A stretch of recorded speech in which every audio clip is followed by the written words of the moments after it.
The story you're about to hear is one that spans hundreds of years.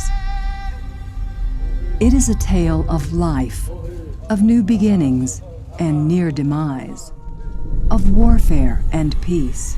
It is the rise and fall of past civilizations. It is a story of people who lived here long before us. Today, we know them as the Poarch Band of Creek Indians, a federally recognized sovereign nation with their own system of government and bylaws, their own police and fire department, as well as a complete healthcare system for tribal members. The Poarch Band of Creek Indians has a proud and distinct culture their people have passed down from generation to generation. Today, this sovereign nation is an integral economic part of the state of Alabama, providing many jobs to Alabamians throughout their multiple business ventures. But there is a part of their story that was steeped in a struggle for survival and a battle to reclaim their lost culture. This is the story of the Forgotten Creeks. Look around you.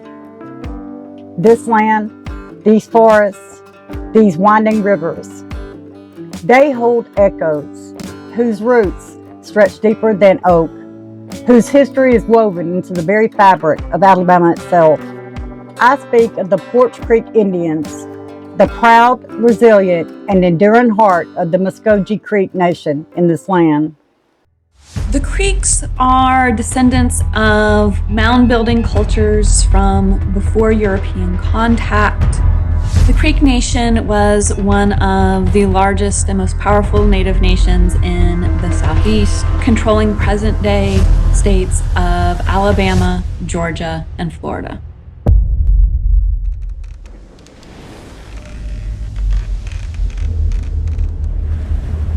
Who would have thought that here in Alabama, the ancestors to the Poarch Creek, they had an event occur in which you had these Spanish explorers, Hernando de Soto specifically,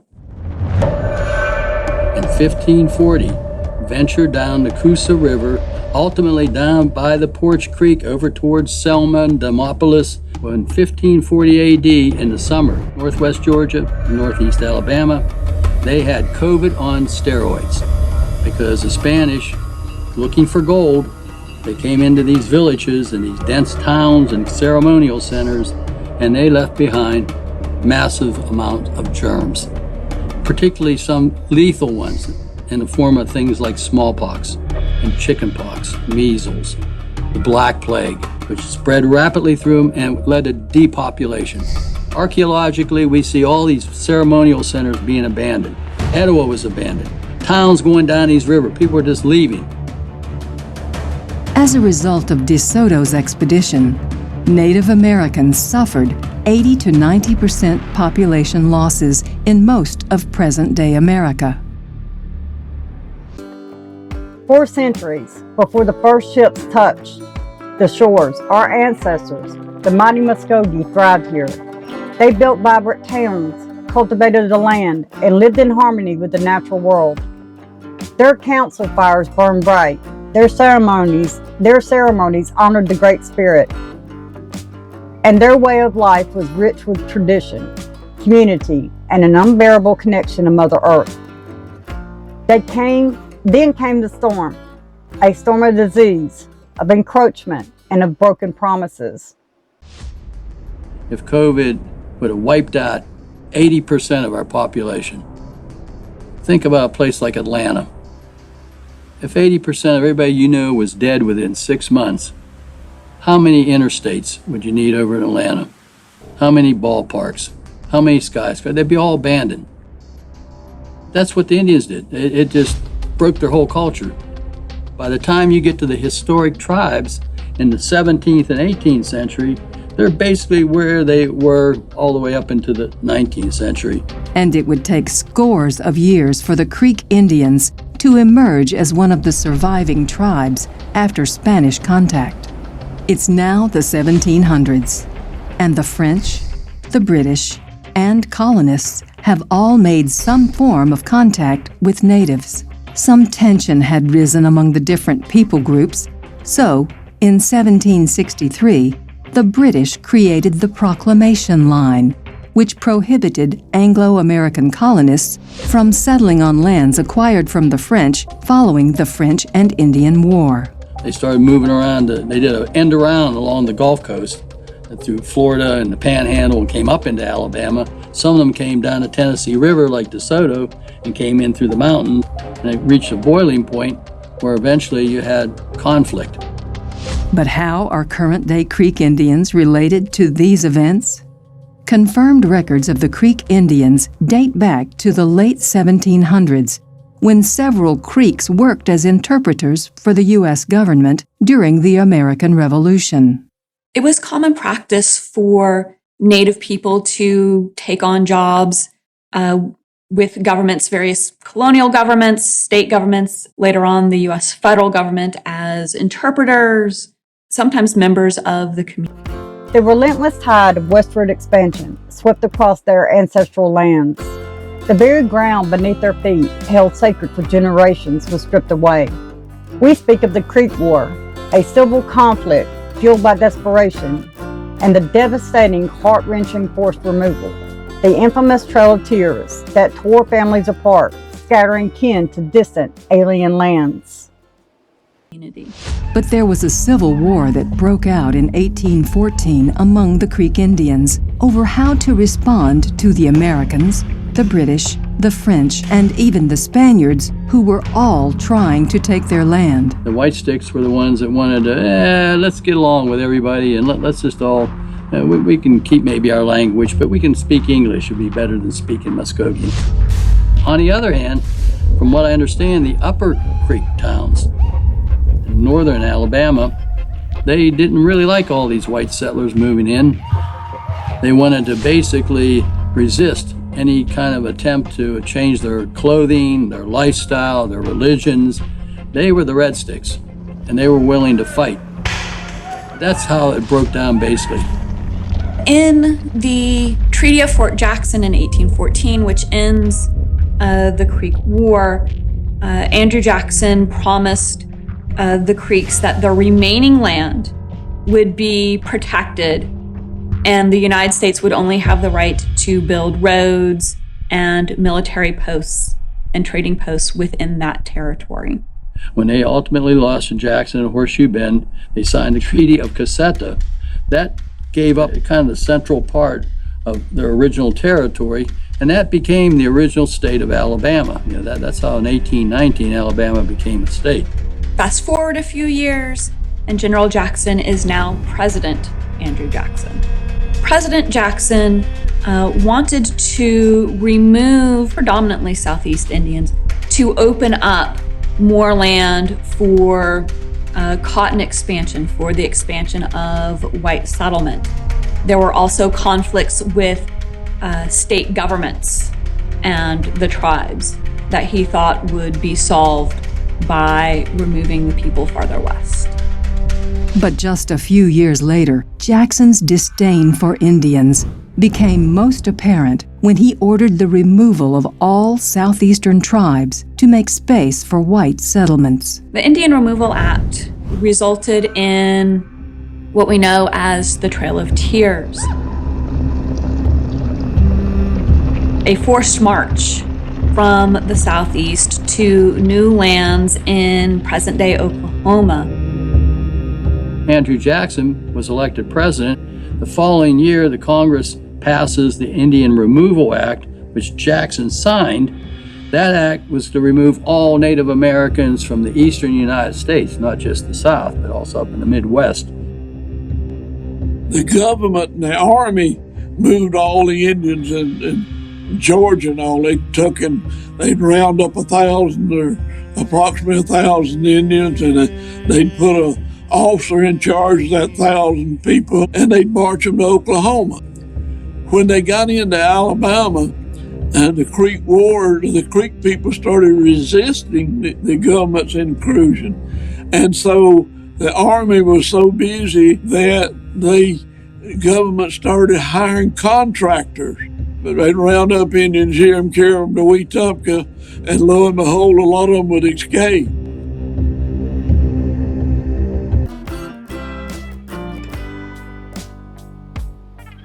But some remained, a courageous few, holding fast to their homeland, to the whispers of their ancestors in the wind. These were the ones who stayed, hidden in the swamps and forests, clinging to their identity despite incredible hardship, poverty, and discrimination.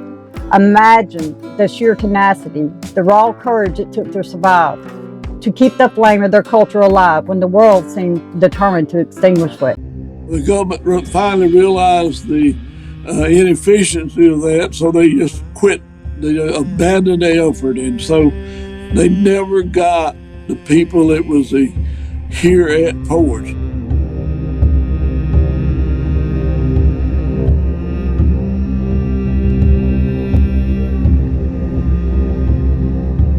Despite the removal effort, several Creek families in South Alabama were able to escape expulsion. Those who had been loyal to the U.S. government or had worked as scouts and traders were allowed to remain and were awarded land grants. Lynn McGhee and his family were among those that stayed. Because the government had sold his original homestead, McGhee was granted new parcels of land in Escambia County, an act that would prove significant later in the tribe's history. As part of the Treaty of Cusseta, the removal treaty that the Creeks signed with the U.S. government, one of the provisions allowed for individuals to remain if they gave up tribal citizenship and promised to live under the laws of the state. If they did that, they would be granted land allotments within Alabama. They were assumed they were going to get land, they're going to be reimbursed for all their livestock, all their property they left behind, and the Creeks, the Choctaws, the Chickasaws. See, all these other Indians were given an option. They were basically lied to.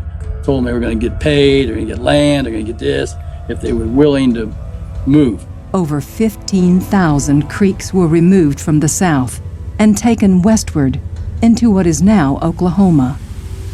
But unlike most Creeks in Alabama, a few accepted land allotments or evaded removal altogether and stayed behind. Those that remained lived as farmers, struggling to provide for their families. It was tough for them to survive. We had it just as worse during the Civil Rights Movement as African American people. You know, it's like, was it good to be Native American? No, it wasn't.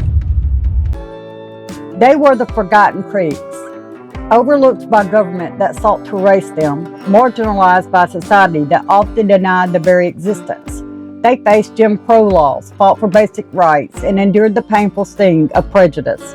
Yet through it all, they held on to their language, their stories, their ceremonies, and the precious threads that bound them to their past. The Native Americans had a bunch of holocausts. The first Holocaust was the contact with the disease. Disease is devastated. Then you had displacement, like the Pilgrims, all these people come and moving the Indians inland out of their traditional homelands. The Trail of Tears and the removal. All these Indians moved out west to the prairie. And then you had acculturation, where you had Indians that stayed put, like Poarch Creek. They adopted a lot of the British in this case. What's amazing is they survived. My great-grandmother, I remember asking her, Granny, when did you know that you were Indian? When did you know that you were Native American? And she sat there and she kind of thought for a bit, and she said, I always knew. We always knew that we were Indian. I said, did you know you were Creek Indian? She said, no, we didn't know like what kind of Indian we were. We just knew we were Indian. We knew that we were different. And then a new dawn, fueled by the unyielding spirit of leaders like the visionary Chief Calvin McGhee, a farmer with a 5th grade education, but the heart of a warrior. They begin to fight back, not with weapons, but with relentless advocacy, with the power of their truth. They journeyed to Washington, D.C., stood before presidents, and demanded recognition, not as charity, but as a sovereign nation, with a right to their identity and their future. It's important to recognize that, what's been passed down is this genetic imprint of just this resilient people, these people who've been through so much.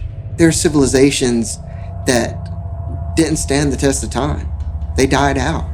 Our people walked this land far before anybody ever touched it. Our genetics are imprinted everywhere. It's honestly a story of just resilience. Many natives worked as sharecroppers and continued to face threats of removal. And in the late 19th and 20th centuries, they faced even more segregation and discrimination in schools and churches throughout the Jim Crow era. I think it made you feel like you were inferior.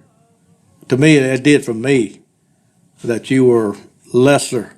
When people won't want to sit with you, sit beside you, don't sit behind you, they want to drink water after you, you were the last one chosen, you always last. So I reckon it just makes you feel last, The discrimination was no more apparent than within the school system at that time. Education is the key to so many things, and it's not just the academic piece. It's the experiential piece. It's the meeting other people with different backgrounds, experiences. Both my grandmothers did not get their GED until they were in their 50s. So think about it. Think about the struggles they had growing up, that they were not allowed to go to school. They were not allowed to create and achieve their dreams like we are today. Indian people are just like anybody else, is what I'm trying to say. I was a kid just like anybody else was. But, Mama told us that we was Indian people, and I never knew being Indian was bad. The Poarch Creek Indians had many struggles throughout the years. Education opportunities just was not any. For what I saw is people that were poverty, no transportation, no health care, no education. How do you survive? In the earlier part of the 19th century, Indian children were not allowed to go to any public schools. Their only education came from churches that were attempting to help, and at best would only go up to the 6th grade level. I didn't know racism or anything like that until I got in school. And that followed me from, I would say, about the 3rd grade up until I graduated from high school, 12th grade. I feel like I don't harbor any of that anymore. It was a struggle. Our people saying that we needed education. It was great to have the missions that come in our community, which was the Mennonite mission, the Episcopalian mission, the Baptist missions. A lot of they come in and they really helped a lot. You weren't allowed to get on the school bus, for God's sakes. You couldn't get an education past the 6th grade. That's unheard of now, right? Everybody's allowed to get an education, but during the 60s, who are you to tell me that I can't educate my children? We were told that, we essentially weren't good enough to go to the local school system just because of the color of our skin. We're talking, like late 40s or 1950. So the school didn't go far. So you were able to maybe read and write, did a little arithmetic, and then that was about it. I hear my mom talk about right in front of our house, Daughtry lived with his twin girls and was about the same age as my mother. And he got out and stopped the bus. School buses wouldn't stop for Indian children until one day, a man by the name of Jack Daughtry would take a bold stand. He took his twin girls and stood in the middle of the road, forcing the bus to either stop or run over them. The bus did stop, and Jack's children were taken to the public school that day, but much more needed to be done. Who are you to tell me that I'm not allowed to be something more than what you've labeled me as? Oh, I'm an Indian, so I know I'm cut off. I'm cut off from knowledge. I'm cut off from the, whatever I can do more. But no, he called their bluff. and he capitalized on it, and he said, I'm gonna do what it takes. For many years, the Creek Indians in South Alabama had no elected leaders. In fact, an anthropologist by the name of J. Anthony Paredes visited the tribe, labeling them as the Lost Creeks of Alabama. He made note that they had no organized leadership. But in 1948, a man stepped up in an extraordinary way to lead this tribe. His name was Calvin McGhee, or, as he was called by his people, the Chief. This bold act by Jack Daughtry caused Chief Calvin McGhee to bring a lawsuit against the county school board to allow Indian children to attend the local schools. One point, my own family could not ride the school bus. And I'm so glad that even though Chief Calvin had no degree, didn't have a high school education, but he never gave up the fight for our people to ride a school bus. Their children were allowed to go to public school. The state even provided funding to build their very own school within their community. From what I've learned is I've known that he was a stand-up man. He was, a God-fearing man. He knew who he was. He was a Native American man. And I think what's amazing is, he owned that during a time that it wasn't good to claim those things. My word is my bond. And he said, if I shake your hand, that's it. And he had several of those people that he talked to. He shook their head, and that's what he told them. He said, you can count on what I tell you, because it's going to be what I know to be the truth. And in 1984, after decades of tireless struggle, that recognition came. It was a victory forged in tears and triumph, a reclamation of their rightful place. Today, the Poarch Creek Indians stand tall. They are not just survivors, they are thrivers. They have built an economic engine that benefits not only their own people, but the entire state of Alabama. In 1984, the Poarch Band of Creek Indians, led by Tribal Chairman Eddie Tullis, was officially recognized by the federal government. This meant they had the right to self-govern as a sovereign nation within the United States. It was a moment I will never forget. My home place is right here in the core community, and I will never forget the day that was announced on the powwow grounds. I was young, had no clue what federal recognition meant.